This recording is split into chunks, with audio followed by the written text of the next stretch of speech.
era un artículo sencillo y bueno, y pienso que además se entiende más porque ya esos temas los habíamos abordado en clase. Y bueno, no sé, ¿ustedes qué piensan? ¿Si les ayudó la clase para entenderlo o de por sí estaba sencillo el artículo?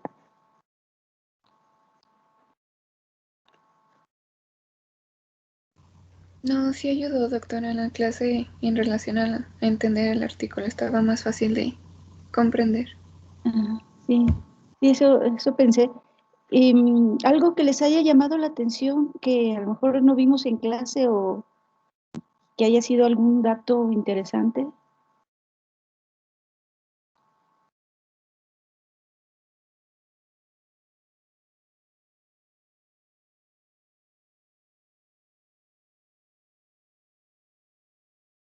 ¿Alguien? Todo era lo mismo. A mí algo que me llamó la atención, porque es más, siempre pongo como ejemplo de un antagonista en la parte donde decía, hacían las definiciones de agonista, antagonista, agonista inverso, y ahí ya mencionan a la loratadina como un antagonista inverso, incluso a la ranitidina. Y esos, incluso a lo mejor si nos vamos a la ficha técnica, todavía ahí están considerados antagonistas y ya en el artículo los clasifican como agonista inverso. Mm, Y bueno, dan algunos otros ejemplos de fármacos que a lo mejor no son tan conocidos. Bueno, no sé si quieren comentar algo del artículo. Si no, bueno, vamos a continuar, ya casi terminamos con la unidad. Dejen, les comparto la presentación.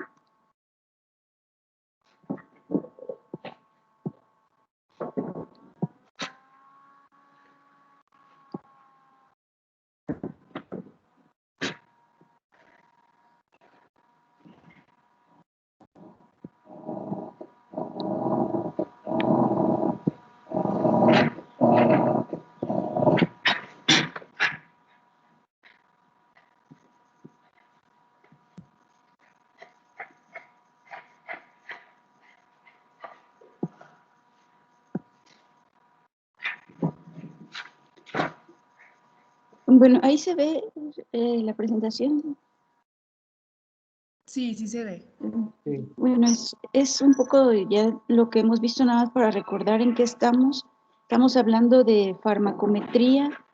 Ya definimos lo que son las curvas dosis-efecto, que pues es la representación gráfica de esta relación entre la dosis y el efecto farmacológico, sea un efecto terapéutico o incluso a veces se evalúan efectos adversos. Comentábamos que estas curvas dosis-efecto y en general los estudios farmacométricos sirven para evaluar la seguridad de los fármacos, comparar fármacos y también el análisis de las interacciones farmacológicas. Ya hablamos de la seguridad, cómo se hace la evaluación de la seguridad, en las que, bueno, se tiene que evaluar por un lado el efecto terapéutico y por otro lado un efecto adverso, un efecto toxicológico, ya sea de letalidad o algún otro efecto toxicológico. Y se calcula este índice terapéutico que es, sobre todo este se utiliza o se calcula mediante letalidad, entonces se utilizan animales de experimentación para hacer el cálculo de este valor.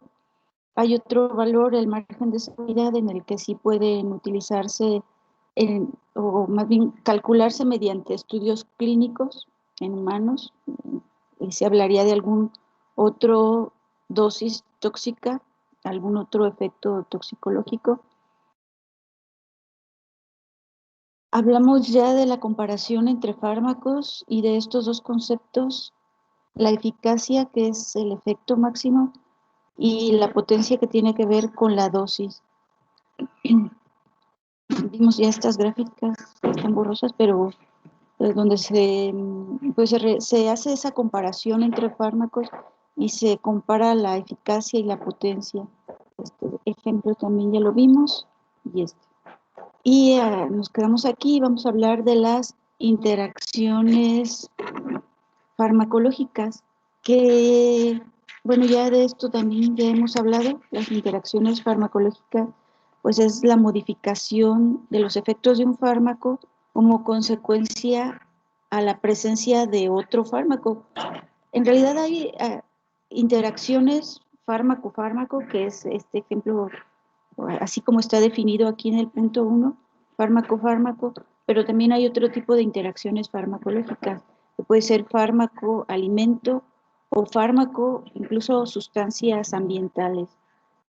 Por lo menos hay esas interacciones y, bueno, todas estas situaciones pueden modificar el efecto de un fármaco.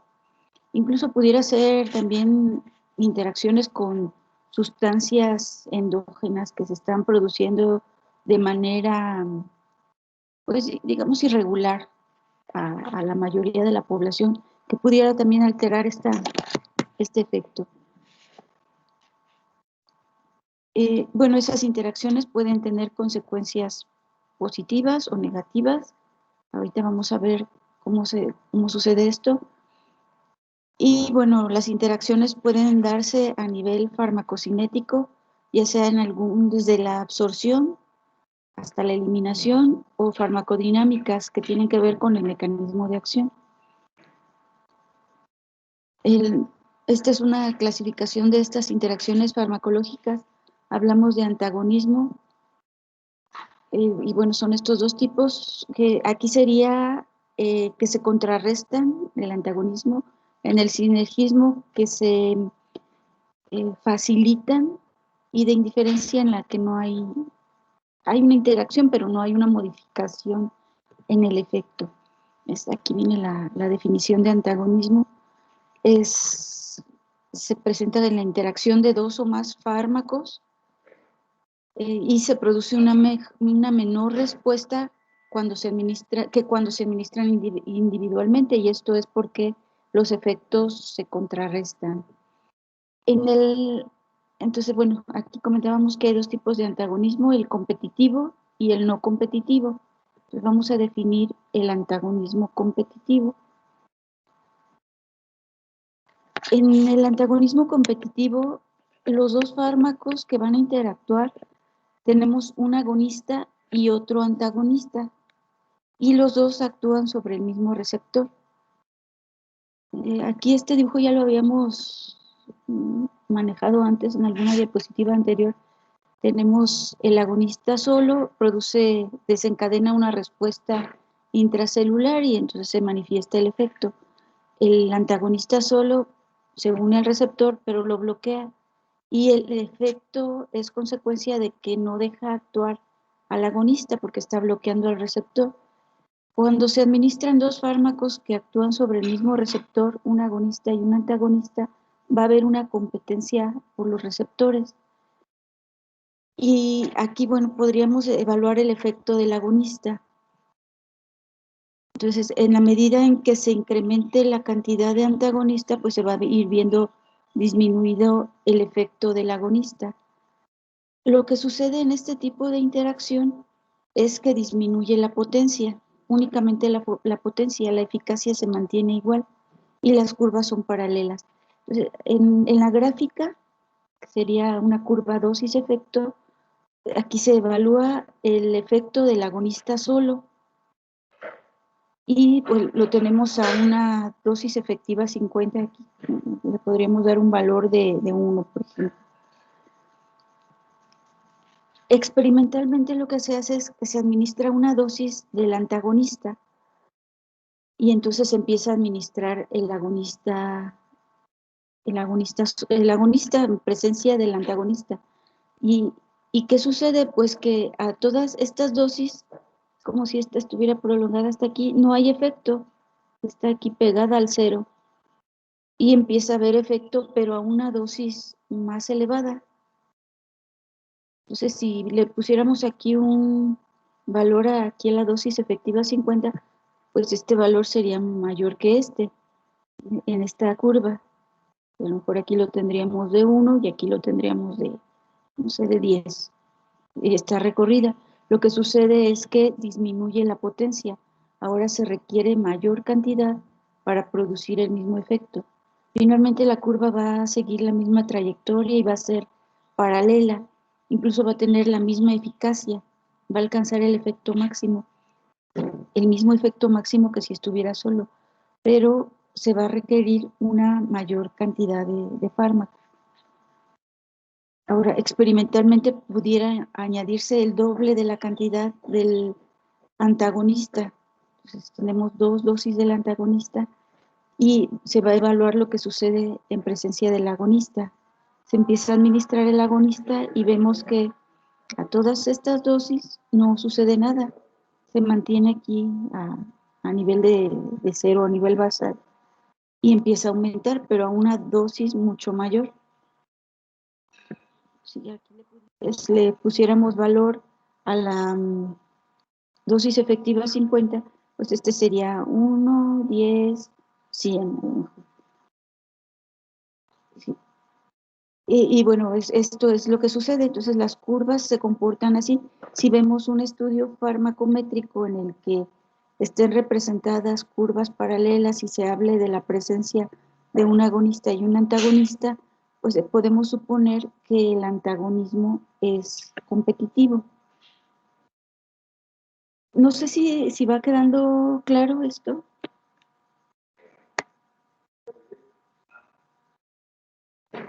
Sí. Sí. Aquí a lo mejor lo que les podría preguntar, a ver si lo pueden contestar, ¿cómo se hace un efecto, cómo se hace un estudio farmacométrico para conocer el tipo de interacción farmacológica?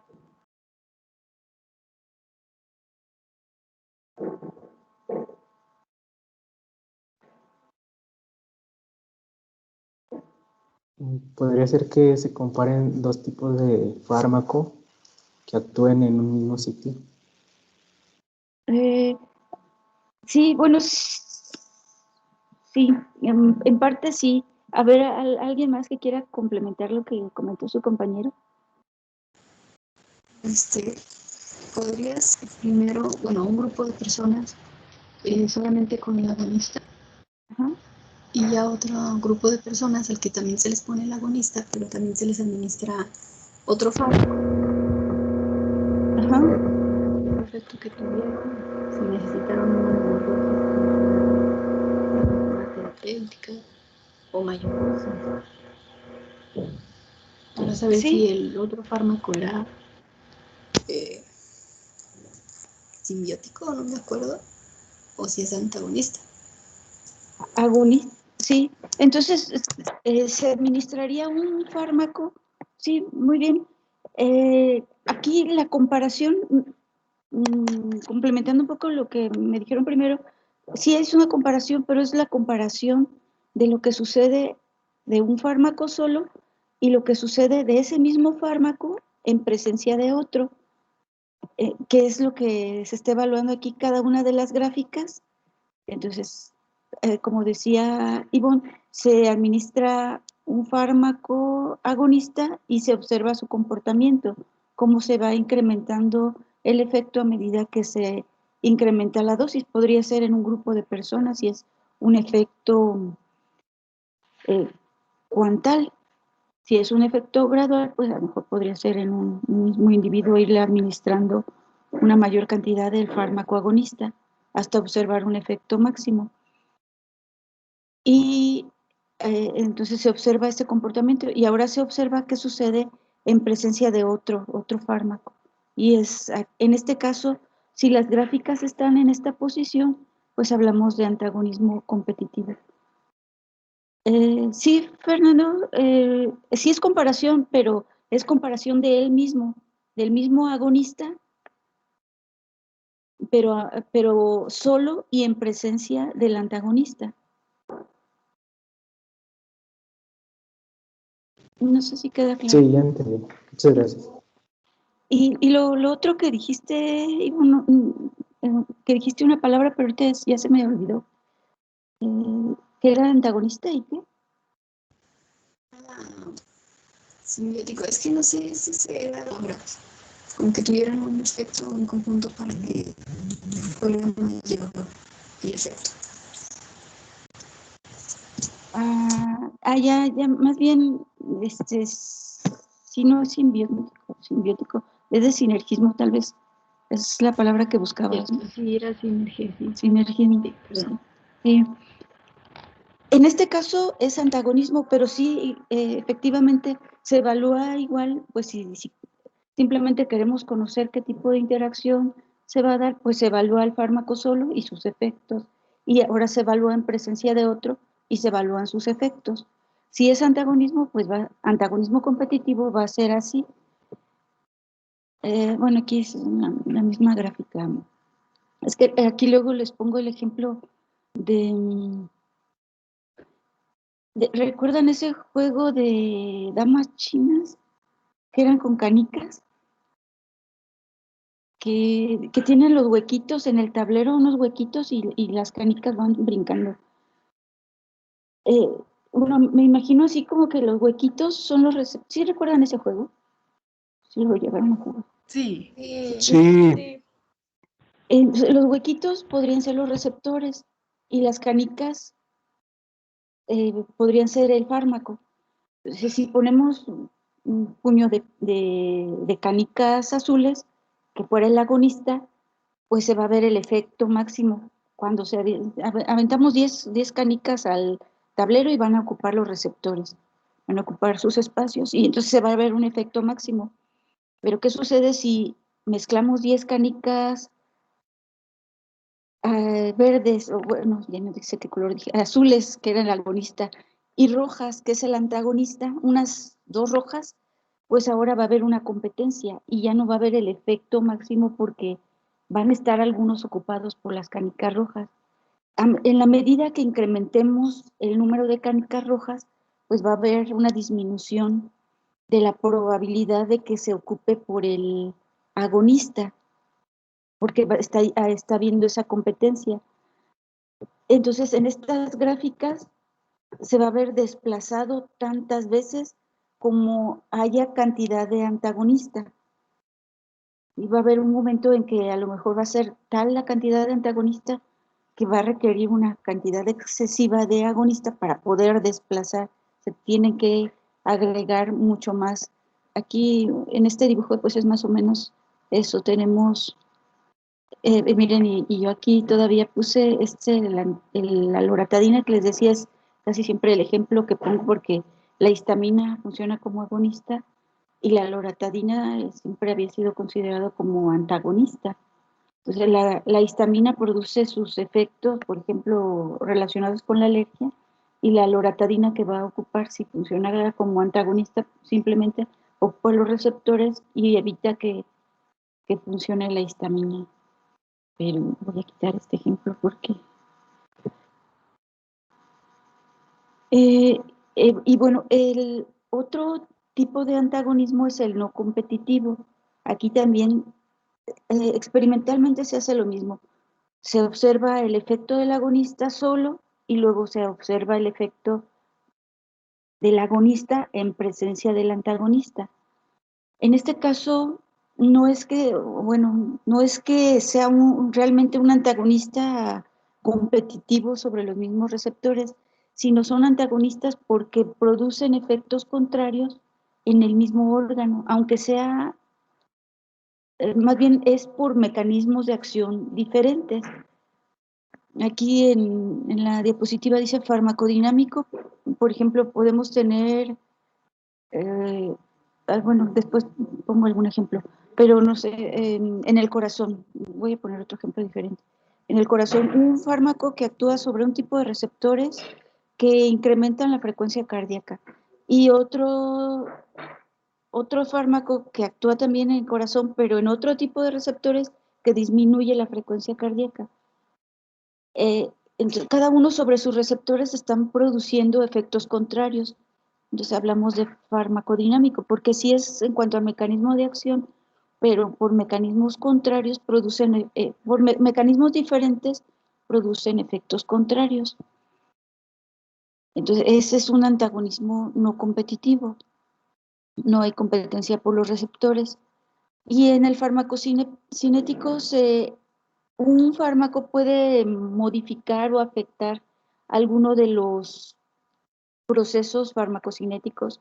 Por ejemplo, se ve muy claro en la absorción o en la distribución. Estas competencias ya las habíamos abordado cuando vimos farmacocinética, por ejemplo, en distribución, cuando hay competencia, pero aquí por las proteínas plasmáticas o por los sistemas de eliminación, o cuando se forman incluso complejos para que se absorban. Esos serían,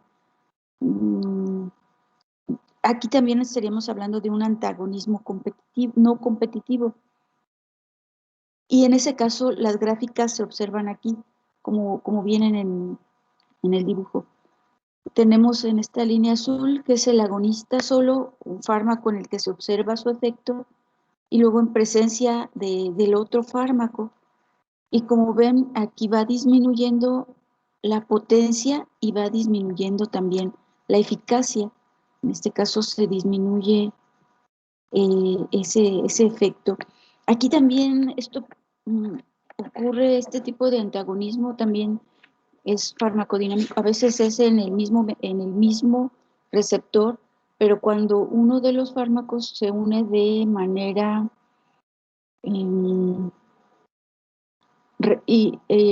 irreversible, ¿sí? Tiene una asociación con el receptor por enlaces covalentes y entonces realmente no hay competencia. En ese caso gana la competencia el fármaco que se una de manera covalente y entonces va a ir disminuyendo la probabilidad de que el agonista produzca su efecto. Entonces este es antagonismo competitivo. Aquí tengo este ejemplo. Son los ojos, son las pupilas del ojo, y la apertura de la pupila está controlada por dos tipos de músculo. El músculo que está aquí, que se llama músculo circular del iris, que su control es autónomo. Entonces hay inervaciones del sistema nervioso autónomo que controlan esta dilatación y contracción de la pupila. Así salimos a la luz y las pupilas se contraen. Nos vamos a la oscuridad y las pupilas se dilatan y no tenemos que controlarlo de manera voluntaria. Se hace automáticamente, es un control autónomo. Y entonces este músculo circular está controlado por la división parasimpática, que esto después lo vamos a ver ya en la siguiente unidad. Ya comenzamos a hablar de fármacos, de grupos de fármacos, y comenzamos con el sistema nervioso autónomo. Entonces esto después lo vamos a volver a ver. Pero aquí, bueno, para ejemplificar este antagonismo no competitivo, ya les comentaba, este músculo circular está controlado por el parasimpático, entonces aquí se libera acetilcolina, se contrae el músculo y se provoca miosis, que es esta contracción de la pupila. Aquí son entonces receptores colinérgicos para la acetilcolina. Tenemos la pupila normal y la dilatación, que es estos músculos radiales que también controlan esta apertura de la pupila, están controlados también por el autónomo, pero por la división simpática. Y entonces esta es una neurona que viene del sistema nervioso central, pero es del sistema nervioso autónomo, libera noradrenalina, aquí le puse adrenalina, pero libera noradrenalina, se contrae el músculo y provoca midriasis, que es esta dilatación de la pupila. Entonces la noradrenalina actúa sobre receptores adrenérgicos.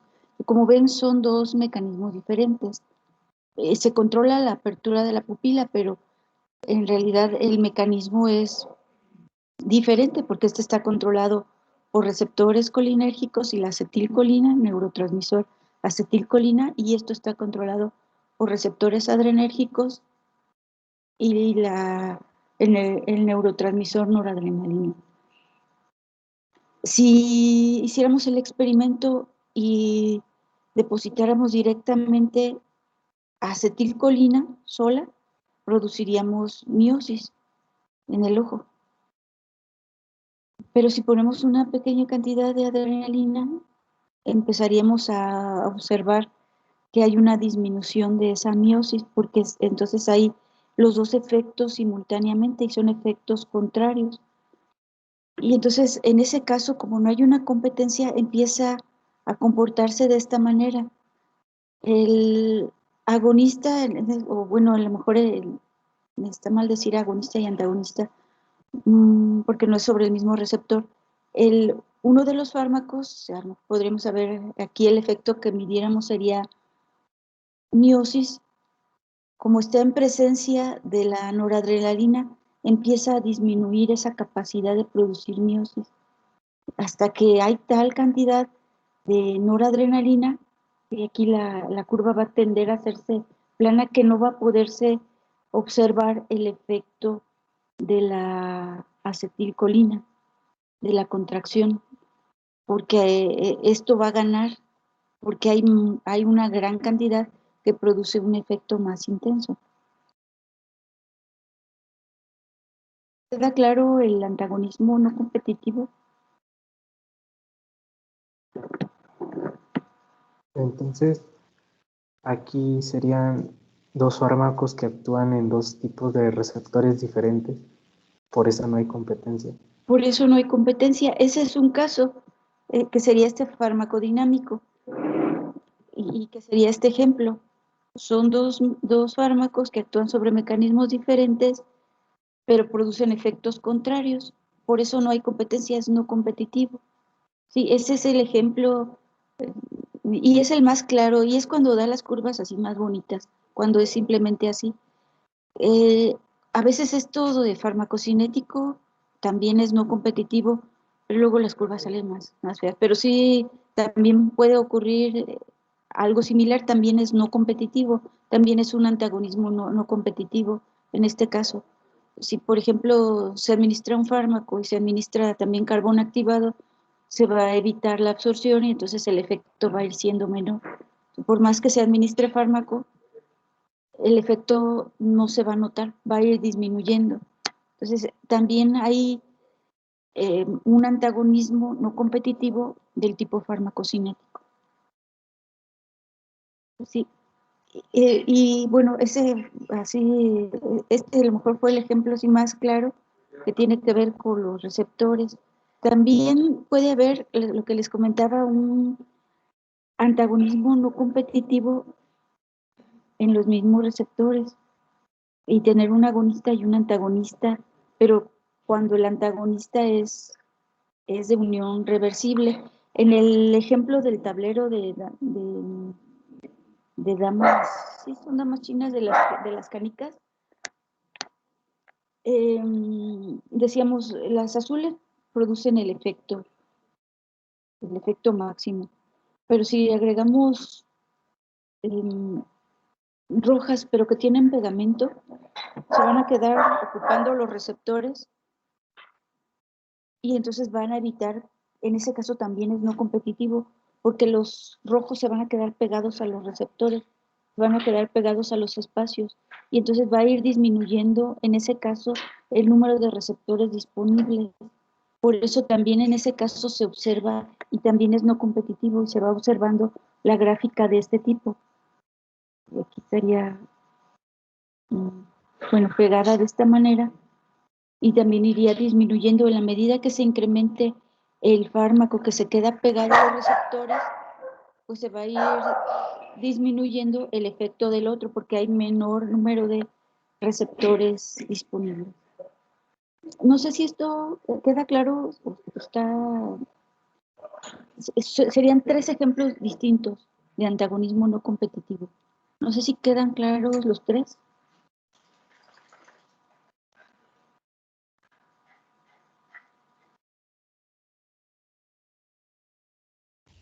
Sí, doctora.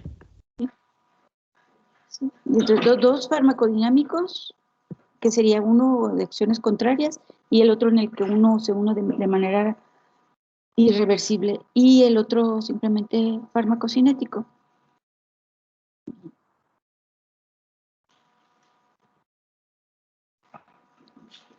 El otro tipo de interacción que igual se evalúa, se administra un fármaco solo y luego se compara lo que sucede cuando se administra en presencia de otro fármaco. Y aquí, bueno, pues lo que va a suceder es que se aumenta la potencia. Aquí, como lo tenemos en la gráfica, se administra el fármaco solo, tenemos una dosis efectiva 50 cuando se administra solo, y cuando se administra junto con otro, pues ahora se va a requerir una menor cantidad cuando van juntos.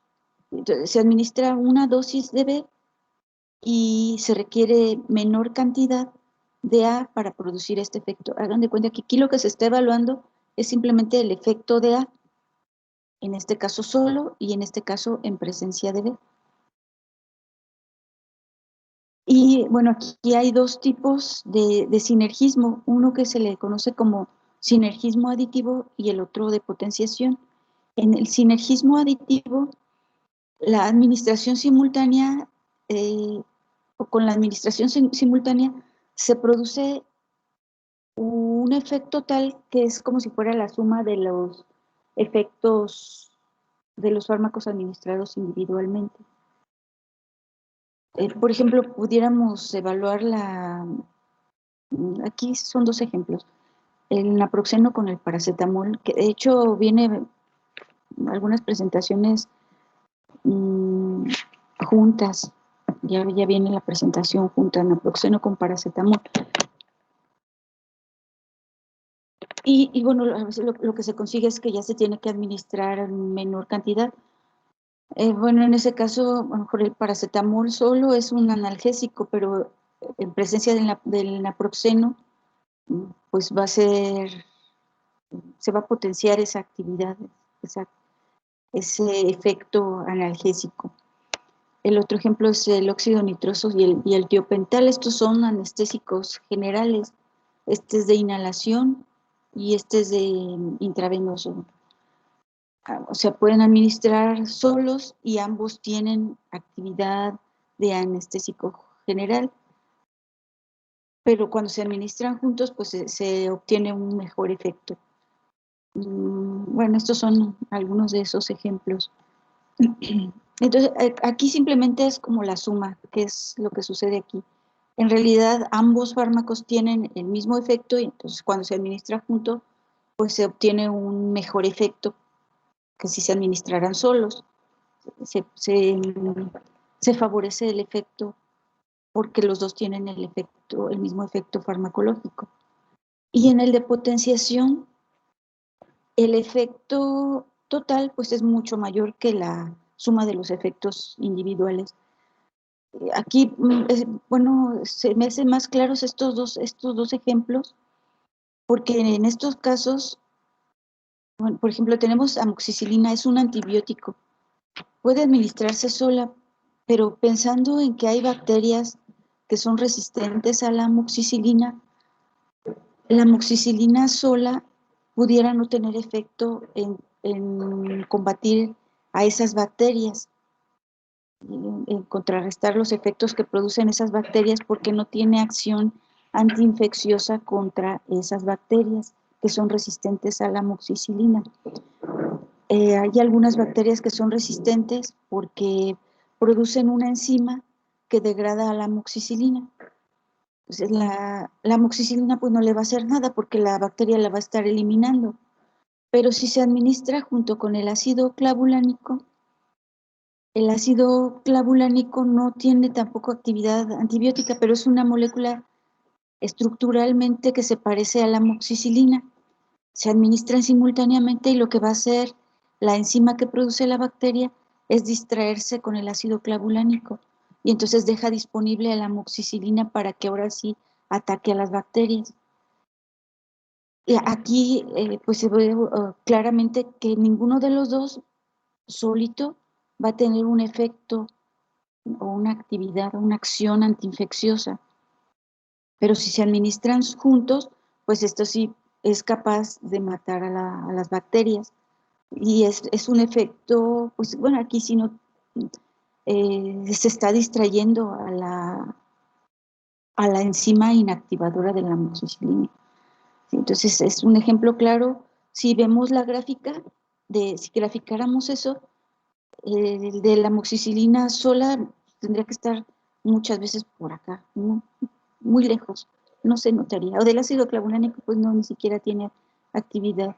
Pero ya cuando se administran juntas, lo tendríamos ya en una dosis efectiva donde ni siquiera, donde se observan los efectos y no se tiene que dar una sobredosificación que incluso pudiera producir efectos toxicológicos en el paciente. El otro ejemplo, la lidocaína con epinefrina. La lidocaína es un anestésico local. Entonces, bueno, se administra pues para hacer intervenciones localizadas. Se consigue un efecto, depende cómo se administre, después vamos a ver eso. Pero bueno, se consigue un efecto local, digamos, se administra en la piel y ahí el efecto ahí está localizado. Hay algunas preparaciones que vienen junto con epinefrina. La epinefrina no es un anestésico. Si se administra sola la epinefrina no se consigue ningún efecto anestésico. Pero si se administra junto con la lidocaína, el efecto de la lidocaína se ve aumentado porque la epinefrina es un vasoconstrictor.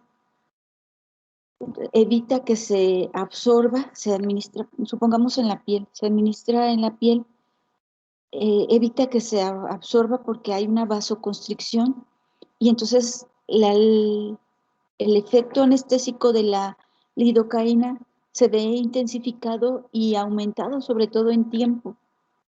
Entonces aquí también pues, aquí la lidocaína sí hace efecto, pero cuando se administra junto con epinefrina esto se ve aumentado, aquí intensificado al menos en tiempo. Entonces, bueno, son los dos tipos de sinergismo, no sé si quedan claros los dos tipos. ¿O alguna pregunta? Por mi parte, ¿Todo bien entonces? Sí. Sí, bueno. Y el otro es de indiferencia farmacológica. Aquí nada más, igual se tiene que evaluar qué sucede cuando se administran simultáneamente dos fármacos. Se administra uno solo y luego se administra junto con otro. Si no sucede nada, hablamos de indiferencia farmacológica. Y lo que va a suceder es que las gráficas estén sobrepuestas. Tenemos la gráfica del fármaco A solo y la gráfica del fármaco A más el fármaco B juntos. Y las gráficas, las curvas están sobrepuestas. Y en ese caso hablamos de indiferencia farmacológica. Y esto, bueno, es importante conocerlo también, porque muchas veces se tienen que administrar fármacos simultáneamente, sobre todo cuando, bueno, en la mayoría de los tratamientos, pues son fármacos que se administran juntos y van juntos para el tratamiento de algún padecimiento. Pero algunos pacientes necesitan estárseles administrando de manera crónica algún tratamiento, tienen algún tratamiento crónico o algún padecimiento crónico y algún tratamiento para ese padecimiento crónico. Pero a lo mejor tienen, no sé, por ejemplo, necesitan estar tomando algún hipoglucemiante, son pacientes que viven con diabetes. Entonces, en algún momento pueden tener un cuadro gripal y entonces se les tiene que administrar un fármaco diferente. Hay que conocer si se les puede administrar y si va a suceder algo cuando se administren simultáneamente. Y muchas veces, pues esto es útil, saber que no sucede nada y que pueden administrarse simultáneamente sin que se potencie ni el efecto terapéutico ni los efectos adversos y, y puedan administrarse con toda seguridad. Ni que se contrarresten ni que se potencien. ¿Sí?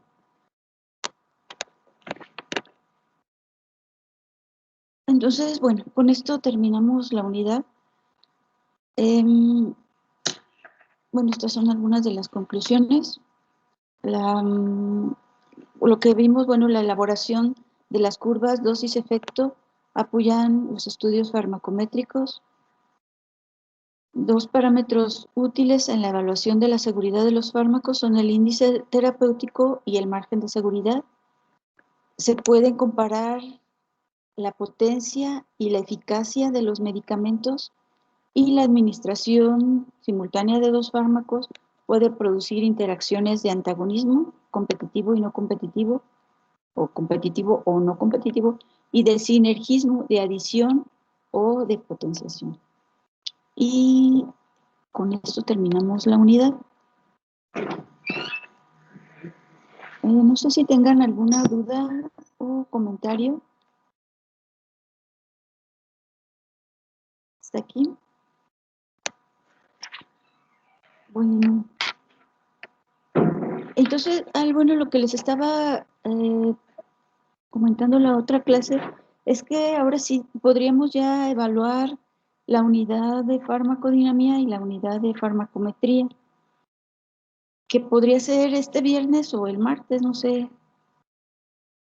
si les dé lo mismo